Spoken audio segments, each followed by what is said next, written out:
Well, what's going on, everybody, and welcome back to the Canadian Football Fanatics YouTube channel. And thank you guys for tuning in to another video. Big sigh, folks. I am very sad to say I shouldn't say that. This is episode 41 of our Canadian Football Fanatics podcast here, guys. So I'm excited for that. I'm very sad to say that we had some technical difficulties on this one. And unfortunately, this is going to be a shorter episode. And I should start by saying a big apology, first and foremost, to our guest, which is University of Calgary defensive back, Nate Beauchemin. So apologies to Nate. Apologize to my listeners. Apologize to everyone that supported us. Because this is a bummer, and this has happened throughout our career, let's say, in content creating. Unfortunately, technical difficulties happen sometimes, and that's what happened here. And about half our podcast, unfortunately, isn't usable. So unfortunately, it's going to be about a 30-minute kind of episode with Nate today, which is still a great episode, actually. And we get into his University of Calgary Dinos career and then kind of his preparation and mindset goals for the upcoming CFL Combine as well as the CFL Draft. We unfortunately miss out on the start of Nate's journey, including, growing up in Kelowna, being a part of the Kelowna Owls football program, some of his very talented teammates that he played with the Kelowna Owls, as well as, playing flag football in the community, the Kelowna flag football community up there, playing for Team BC and other different all-star type teams, going through the COVID pandemic during his senior season, winning a provincial championship as a quarterback in high school before he transitioned to playing defensive back at the University of Calgary. So it's a bummer. And like I said, we owe Nate an apology. We owe all you guys an apology, everybody that's listening. It's a bummer. It happens, unfortunately. We hope that you guys still enjoy. Still a ton of good stuff on the podcast here today. But it's unfortunate, and hopefully, maybe we'll have not maybe. Let's have Nate back on if he's willing to. If he doesn't hate us, no, I'm just kidding. Nate was a very very good time to talk to, very easy person to root for in the future. So before we get into a little bit more of the episode, of course, folks, we have ad reads from now on. You guys should be used to those if you guys have been tuning into the last few episodes. So our first of two sponsors or partners here on the Canadian Football Fanatics. This episode is brought to you by Area 51 Sports, your one-stop shop for all your football needs. Whether you're looking for top-notch footballs, helmets, shoulder pads, cleats, gloves, flag football gear, or even custom uniforms, Area 51 Sports has got you covered. Trusted by athletes at every level, they're dedicated to helping you play at your best. Gear up and dominate the field with Area 51 Sports. Visit their website today, area51sports.ca, and take your game to the next level. And ad read number two.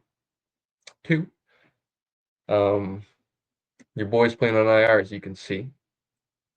Got stitches about 2 weeks ago, and still working with a little bit of a wounded digit. So, um, you know, we're just off the IR, but we're battling through it. Let's say, folks.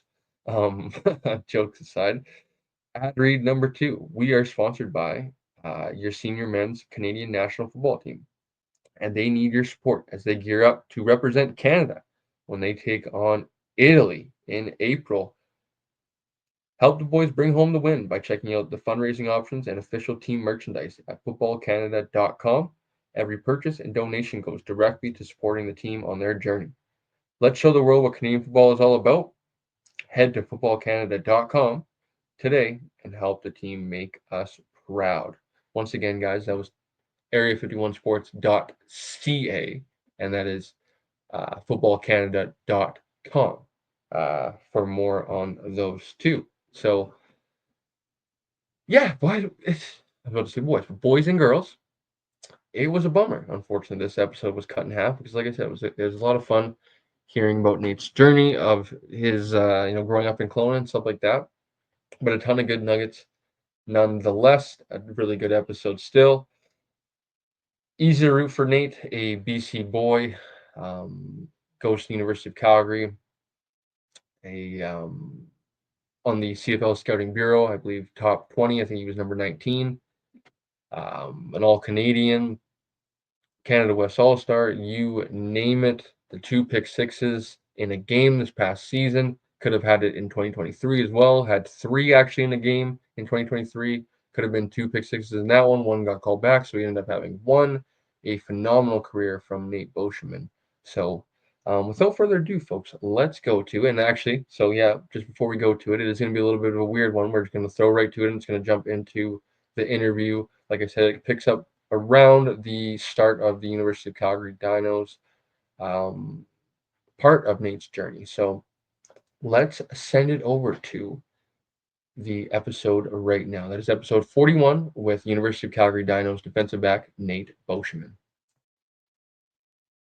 Something that unfortunately I've had to have the conversation with, a lot of my guests here recently is the COVID pandemic, and that is obviously a big part of your journey, and it ends up canceling your senior season. Just take us through the emotions of what that was like, of learning that, man, like my Yeah, senior season isn't going to be there, and as a student athlete, obviously that's kind of, it's maybe sometimes a little bit unfortunate. That's kind of like our identity, and maybe too much sometimes our yeah, identity. But just take us through the emotions of like a canceled season like that, and just something that we've never seen in the history of almost like yeah. humans. You know what? I remember that because that was, like I said, we had that same squad together for as many years as we did, and winning it all back in grade 10. We knew that grade 12 was going to be our year, and so, like I said, no senior Owls team has ever won provincials. So the thought of being able to do that for the school, for the program, for the community, it was it was lovely. It's just,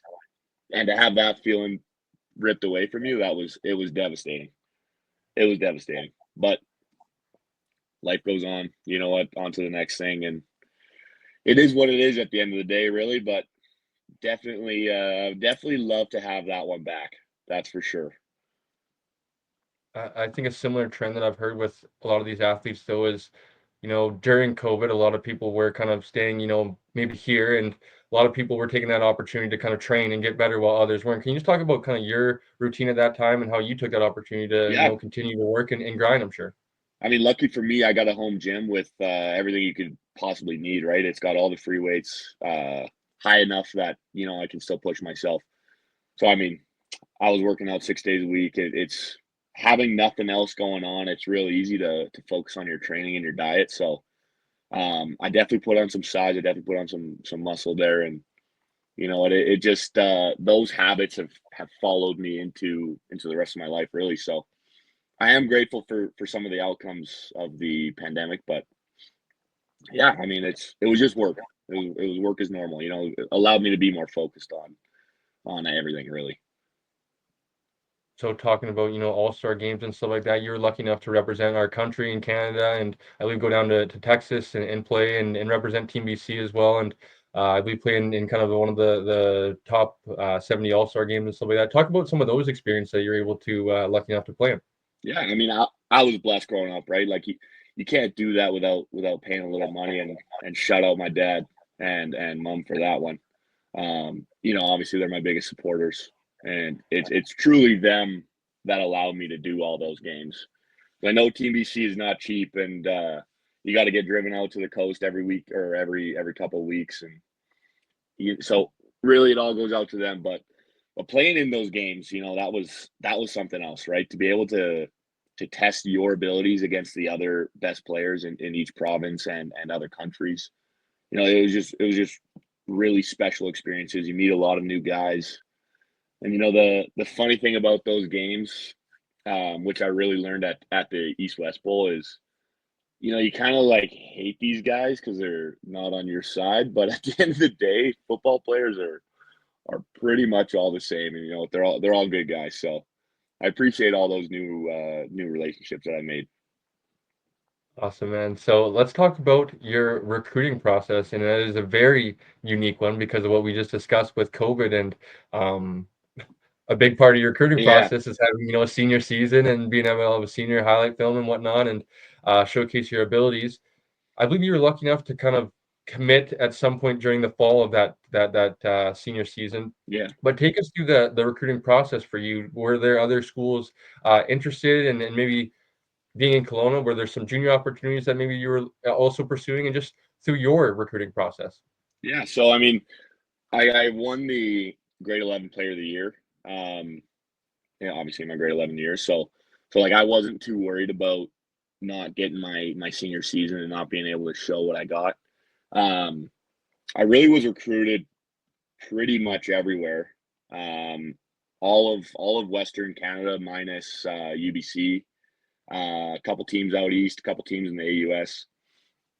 Um, at the time, my older brother and then we have the Britton brothers, or they were on the Dinos as well. So Don Britton, the quarterback, was playing with my brother at the Sun, and so their head coach at the time, Jamie Borum, is actually a pretty much a lifelong friend of my family's, and so he was trying to get all four of us to come out there and play for the Sun for a couple of years. But to me, I was like, I don't have any.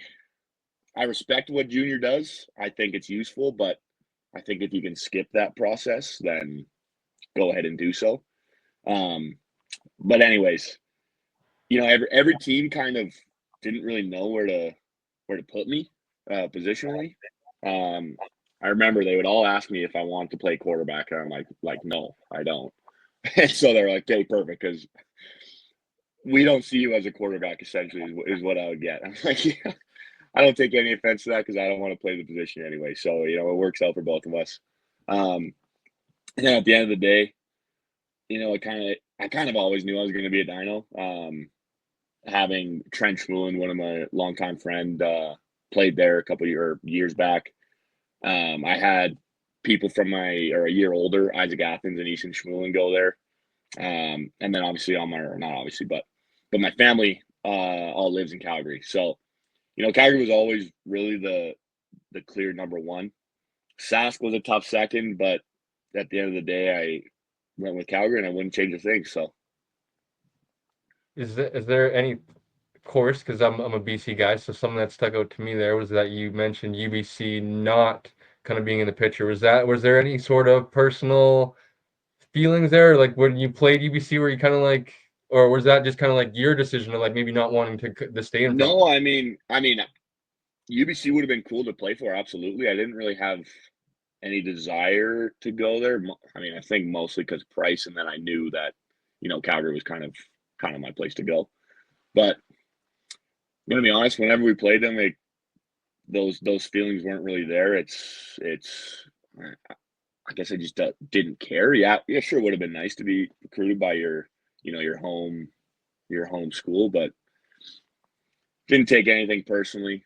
It doesn't matter the team. I always try and go out there and kick some ass. So it's not really. It wasn't really different playing against them. Damn right. It's great answer. I'm just curious because you hear about those stories of, Michael Jordan, the little things that slights they take and they add the chips on the Yeah, shoulder. But getting into your University of Calgary career now, and I guess I should probably shout out Steen because I'm sure Steen will be watching this, and good Island boy. But talk about kind of the tradition that lies within the University of Calgary Dinos football program, and I guess kind of what attracted you to the university. yeah. So, I mean, what attracted me first is obviously having the family here. It was a very very good program for a long time, and they just won the Vanier or very recently when I was getting recruited right back in 2019. I got or graduated in 2021. So that was the real attraction. Just it was a good program, good school as well. So it's like it was kind of just a win-win-win for me. Um, as far as the tradition goes, I take that very seriously, right? Our coaches talk about Dino pride, and I think I got lots of it. It's I would die for the boys on this team. I'd die for this program. I give it my all. Um, yeah, it's my life. All these guys. I met my best friend on the team through football. It's all my friends are on the team. Those are my guys. It's a brotherhood. You know what? It's a tight knit group.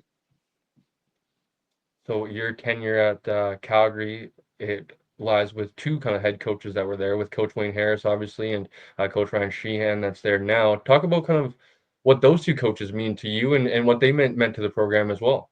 Yeah, I mean, Wayne Harris, right, spent what was it, 9 years as the head coach. He like two completely different coaches and coaching styles, right? But I appreciate them both. They at the end of the day, they're human too, and they've dedicated their lives to this sport, and I can do nothing but respect them for how they've treated me, how they only want the best and expect the best from us, right?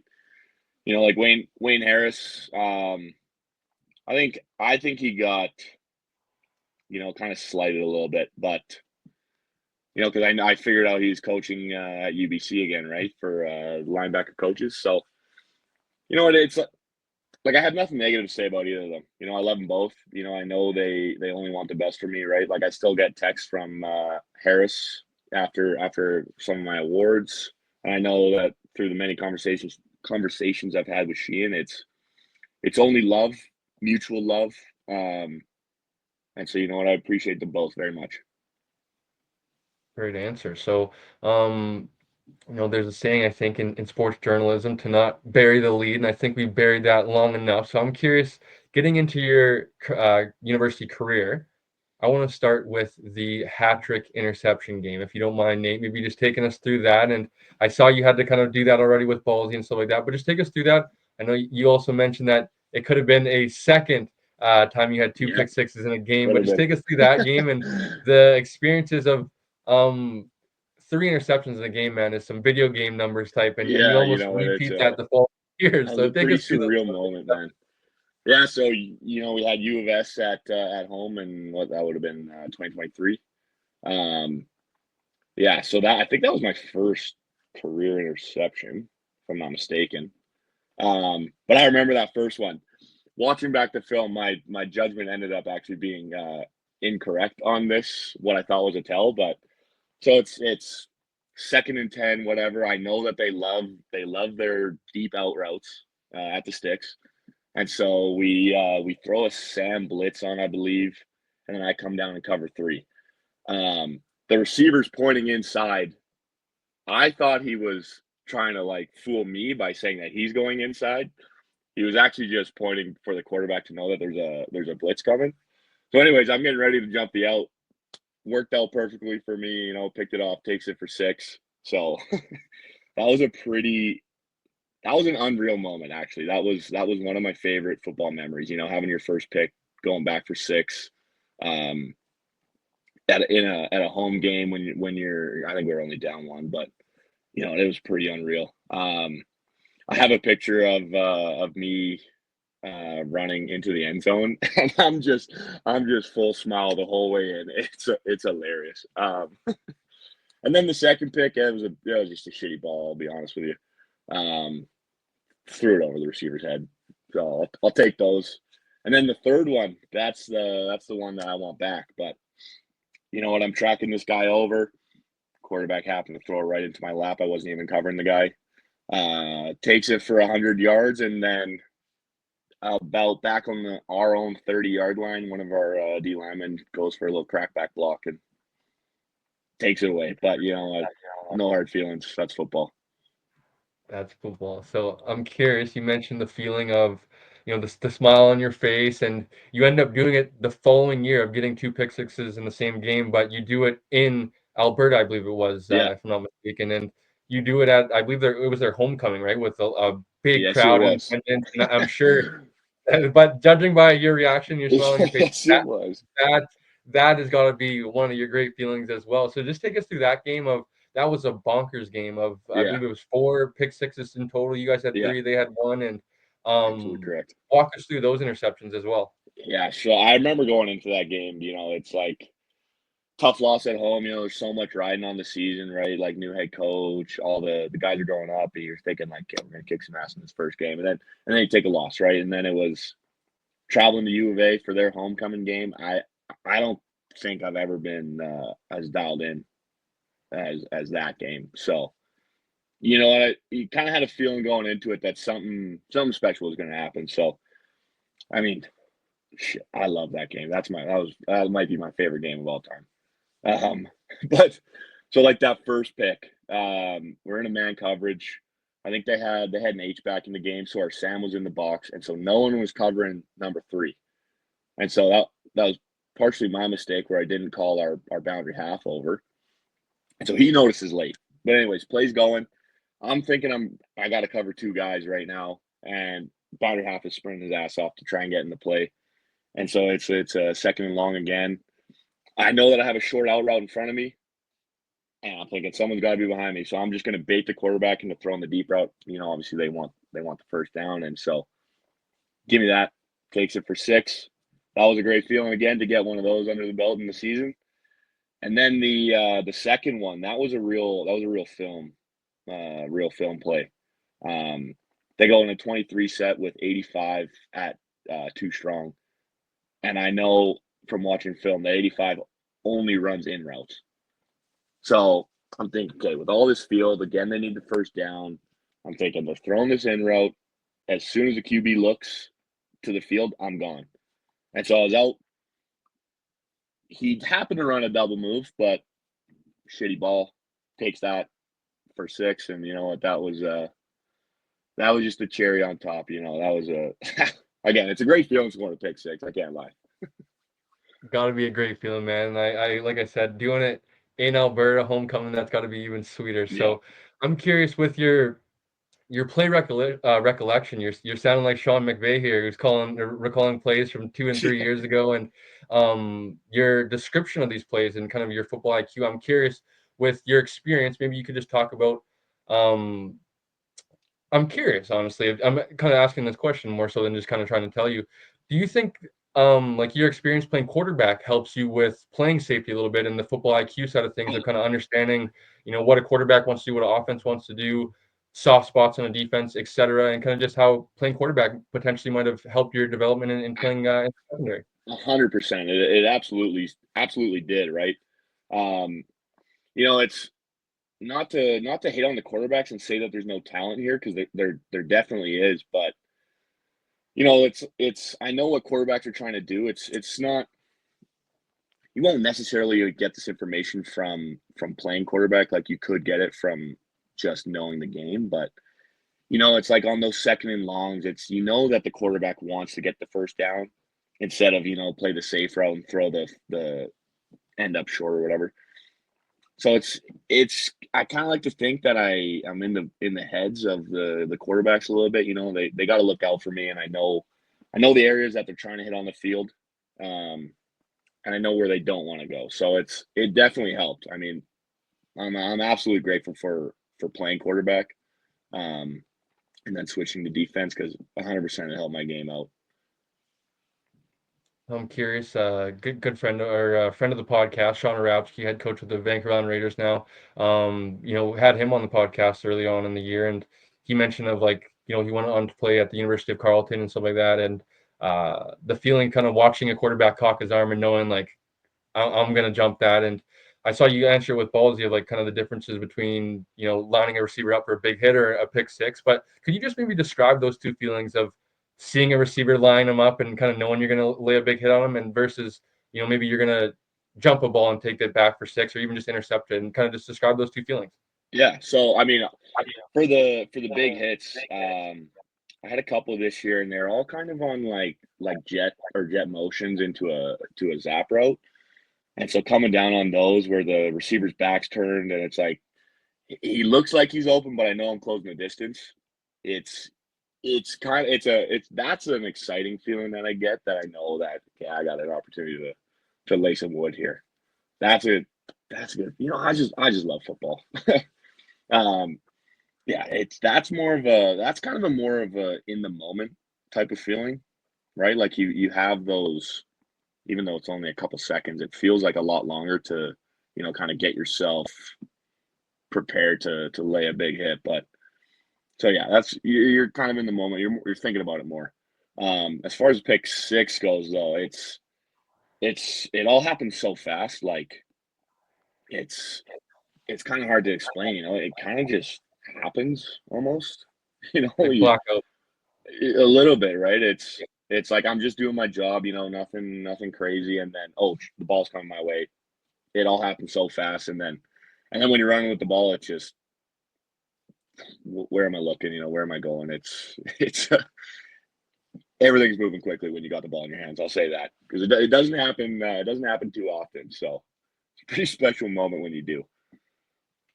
So I'm curious, football is the greatest team sport in the world.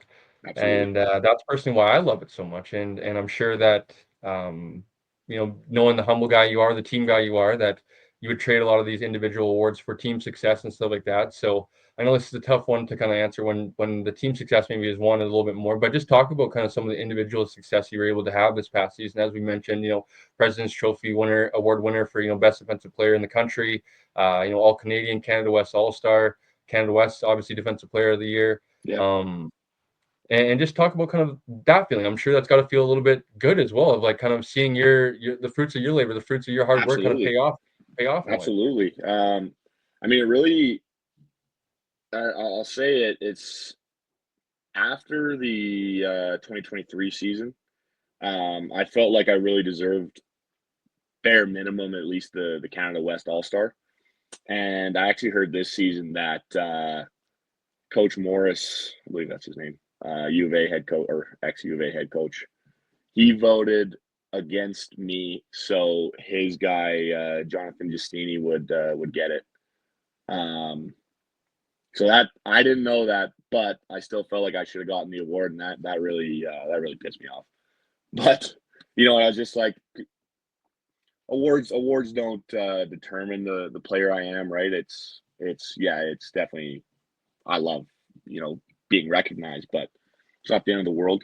And so I really just use that as fuel to come back the next season even better. And so the goal for the season was just all Canadian. And and I always always want to be my best, do my best, give my all. And so with chasing that goal in mind, combined with just wanting to be the best, it obviously worked in my favor. And you know what, that I remember the team meeting after the season ended where the award recipients got announced. I was just stoked to receive the Can West All Star. Right, it was like hell yeah. And then coach also adds on that I was the president's nominee, and I was like, I didn't even know how to react. Honestly, it was a special moment just to be nominated.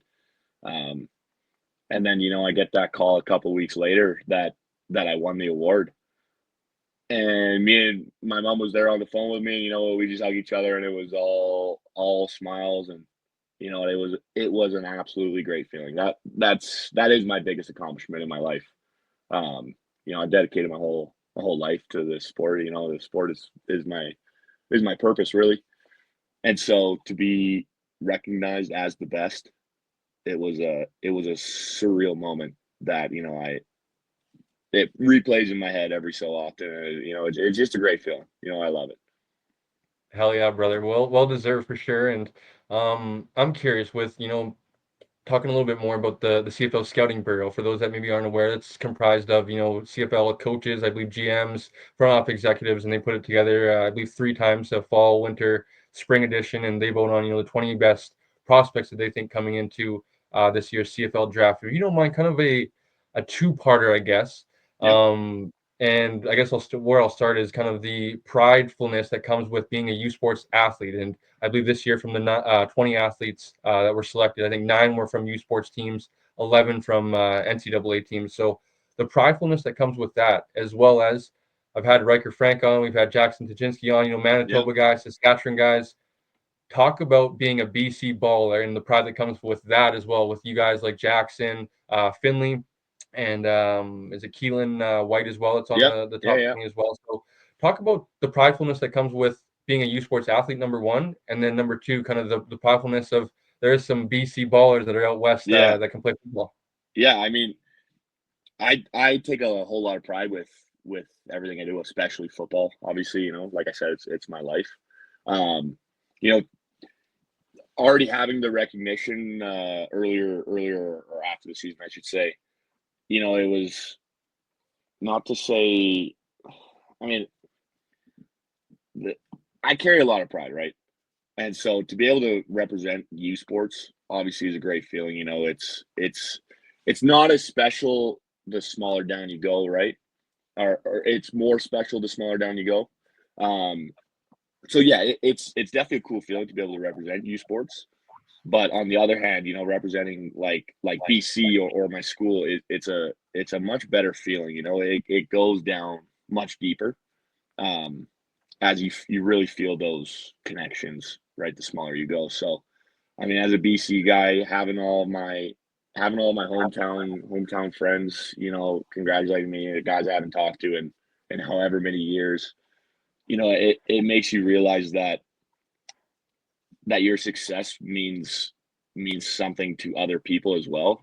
That people you wouldn't ever think that they, you know, that they're paying attention or that they would care or anything. And it's just it's a I don't really know how to explain the feeling. You know, it's a good positive feeling, of course, but you know, it's something I've kind of never felt before, I guess. You know, not just recently is when I noticed how much support I do have, and you know, it's a lot. So you know, and I'm happy with what I've done, and you know, and I feel very blessed and grateful to have those people behind me supporting me. So And like we were saying, I think if Nolan was able to stay healthy this past fall, he would have probably been on there with the list yeah, in this winter one, and it would have been two Kelowna athletes would have been even cooler. So I'm curious now. Last few questions for you, Nate, before we get you out of here. Kind of focusing towards the combine now.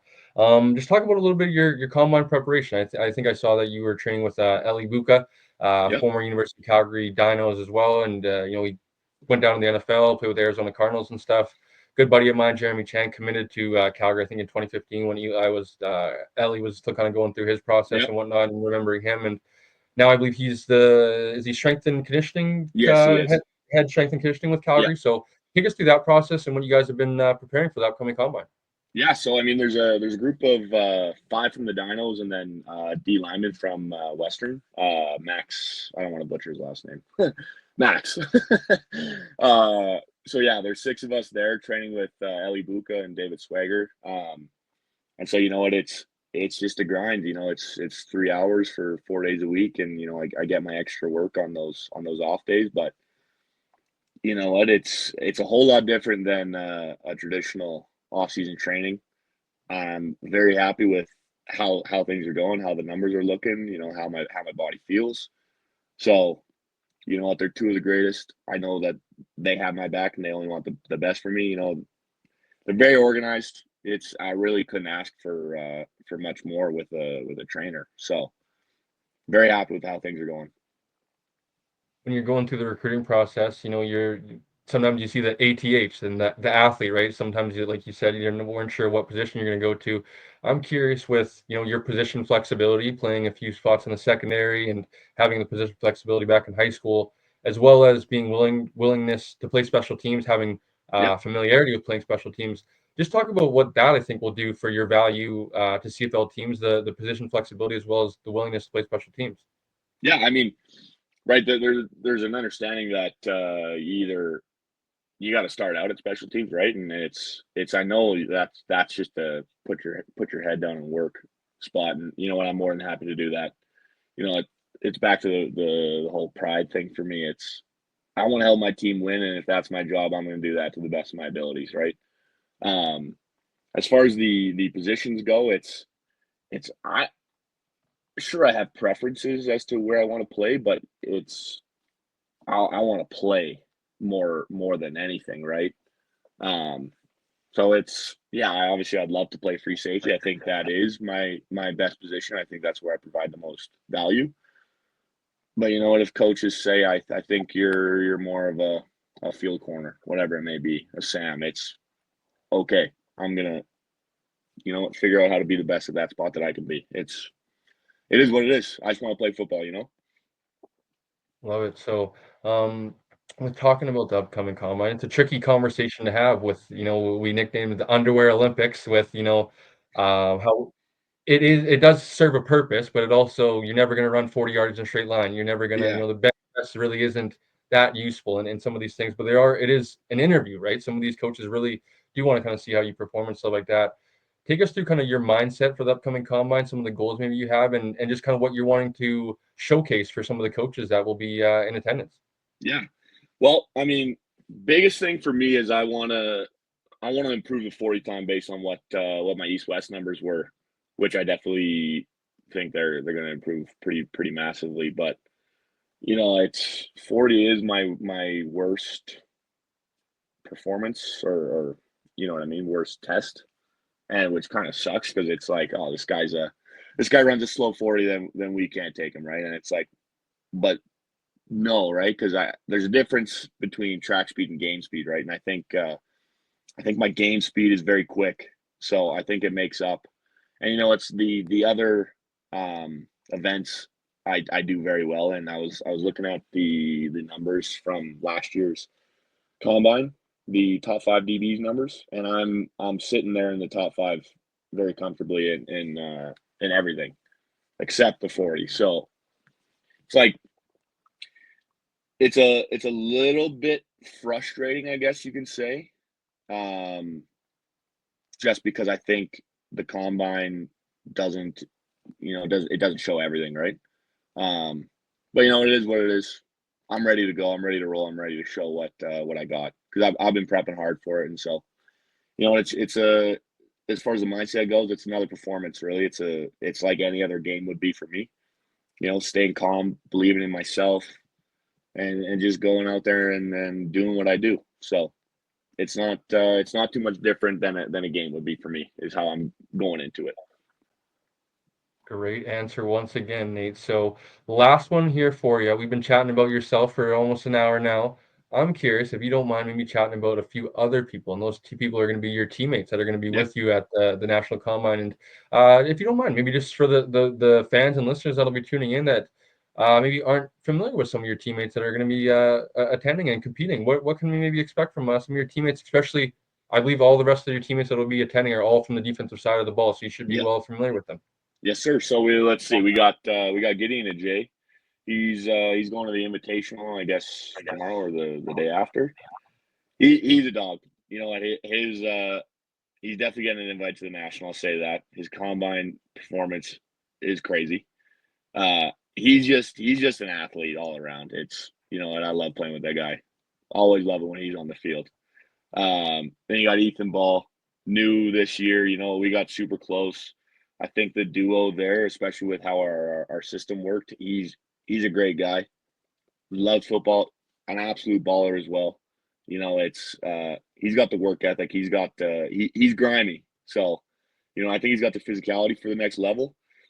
You got Daniel Flanagan. That guy's an animal. I mean, one of the best linebackers I've ever seen. And so I'm happy. I'm excited to see what he can do. You got Liam Reed, another dog. The guy's on the D line. You know what? Like he played linebacker before that, right? The year prior. You can throw him anywhere. He'll get it done. That's a scary dude. He helped me get a lot of my picks this year with pressuring the QB. I'm missing everybody 5, and that's it, I believe. I believe that's all of I them. hope I'm not missing anybody. And yourself, of course. But Of course. Nate, that was awesome, man. You got a fan of me, number one, but you have a great personality, easy to root for, man. And Appreciate that, it was man. Appreciate that. really fun learning more about your journey, man. Like I said, doing some research and stuff like that, seeing the Pee Wee highlights and stuff like that. Very Right, talented father. individual. Very talented individual, man. And looking forward to following the rest of your journey and wishing you the best of luck, man, at the combine. So, last, I guess, shout out to Steen, because I know he's going to be bugging me after Yes, he sir. sees this. Steen, we'll get you on the podcast in the future, buddy. Wait for the upcoming season. But Nate, man, thank you for joining us. Like I said, I know it's been a busy time. Your school and combine and all Yep. that stuff. You're life. getting the requests now. You're almost a big star. Michael Ball's reaching out to you and stuff. There you So before we get out of here though, Nate, for those that are tuning in, please be sure to comment down below. Wish Nate some luck at the upcoming combine. Maybe ask him a question. Hopefully we can get him on back in the future. And like I said, just wish him some luck for the upcoming combine in his future career. Most importantly, guys, please subscribe. When you guys subscribe, press the notification bell. You guys will get notified every single time we upload any sort of content here on the channel. And of course, you guys can find us on Instagram at Canadian Football Fanatics and on Twitter at _CF Fanatics over there as well. Nate, kept you a little bit longer than expected, buddy, so I apologize. Hey, But not a problem at all. It was a good time. thank you, man. I appreciate it. Like I said, it's been fun kind of hearing about all your guys' journey, as well as kind of just hopefully being a platform for you guys to kind of, hopefully this is a bigger thing for years to come, when some of you guys are going to be the CFL's future stars. So I appreciate it, man. Like I said, we'll be rooting you on from the West Coast here, and a good BC boy. So I'm excited, Yes, man. sir. I guess little teaser here for future episodes, but we're gonna have Jackson on, and hopefully a few Sweet. other BC guys that are going to be hopefully hearing their names in the CFL draft this spring as well. So that's going to do it for episode 41. Nate, thanks again, buddy, for joining us, and we'll catch you guys on the next one.